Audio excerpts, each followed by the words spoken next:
Salve, salve galerinha! Hoje vamos falar sobre disputas por recursos naturais. Nosso grupo é formado por mim, Gustavo Silva, meu amigo aqui no meu lado, Gabriel Moser, o João Goulart e o Thiago Hoggen.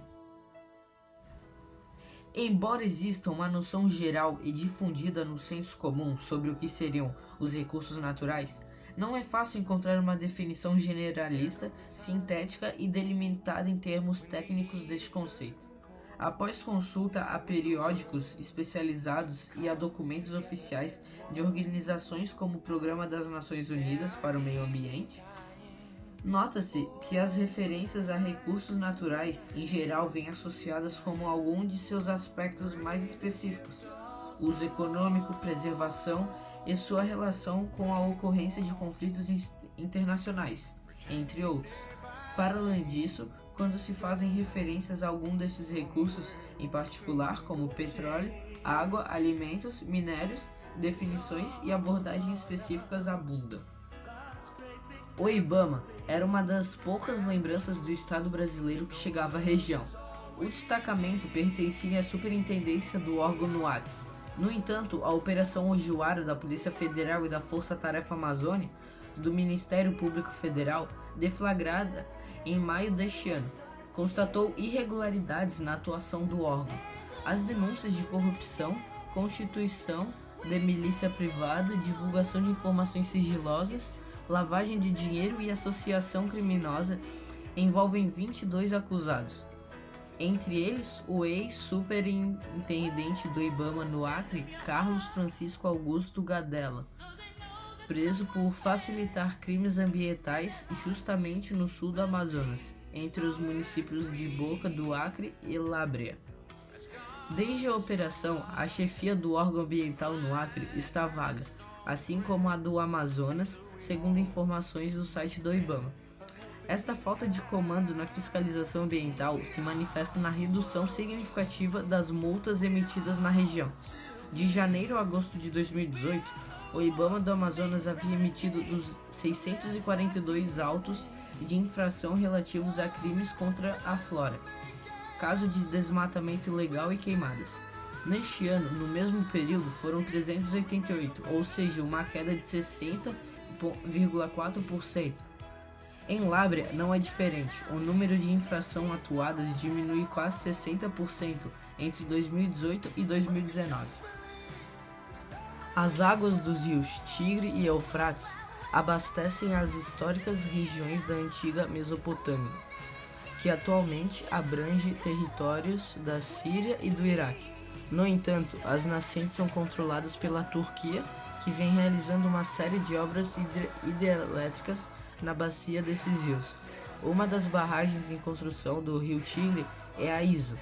Ela é fortemente criticada pelas autoridades da Síria e do Iraque, que temem uma redução na vazão dos rios. Além da construção da hidrelétrica, na Síria e Iraque também sofrem com falta de chuvas. A estiagem crônica dos últimos anos vem reduzindo o volume de água no rio Tigre e no Eufrates, afetando o abastecimento à população e o desenvolvimento da agricultura. Dessa forma, a escassez hídrica se torna um foco mais de tensão nesta já conturbada região.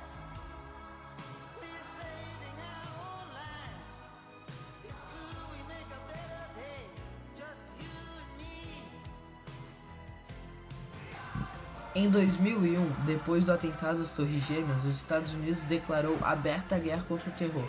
Eles invadiram o Afeganistão usando como desculpa Osama Bin Laden. Porém, eles aproveitaram para invadir outros países em busca de petróleo. Em junho, os Estados Unidos anunciaram ter descoberto quase $1 trilhão em reservas minerais inexploradas no Afeganistão, bem longe de quaisquer reservas já conhecidas e grande o suficiente para mudar a economia de até o destino da guerra nesse país da Ásia.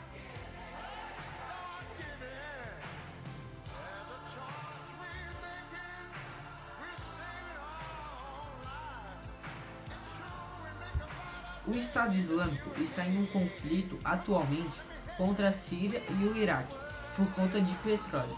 Os extremistas ganham cerca de 2 milhões de euros por dia com a venda desse recurso natural.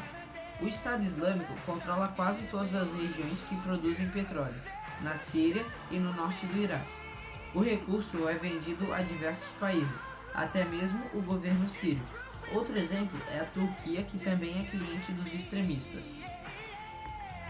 No Planalto do Tibete, no sudoeste da China, correm 5 grandes rios que carregam águas do degelo da cordilheira do Himalaia e das chuvas de monções para vários países do sul e do sudoeste asiático. Um desses rios é o Mekong, que nasce na China e percorre quase 2.000 quilômetros, passando por Tailândia, Laos, Camboja e Vietnã.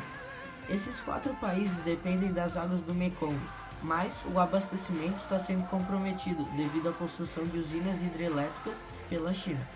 Da mesma forma, o Laos também desenvolve projetos de construção de barragens no Mekong para produzir energia elétrica, o que gerou atritos com o governo do vizinho, Camboja. Além da disputa envolvendo o rio Mekong, o Planalto do Tibete abriga a nascente do rio Brahmaputra. A China também tem planos de construir barragens e desviar as águas desse rio para gerar energia, o que afetará drasticamente o abastecimento da água para a Índia e Bangladesh. A inauguração da primeira usina hidrelétrica no Brahmaputra no final de 2015 afetou as relações entre China e Índia, que já não são das mais amistosas. Paralelamente, também há disputas entre Índia e Bangladesh, envolvendo as águas do rio Ganges.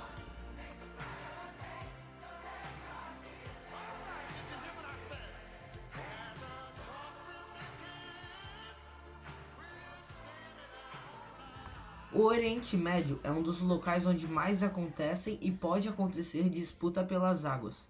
Aliás, ela já foi motivação para algumas ações em uma área de grande tensão política.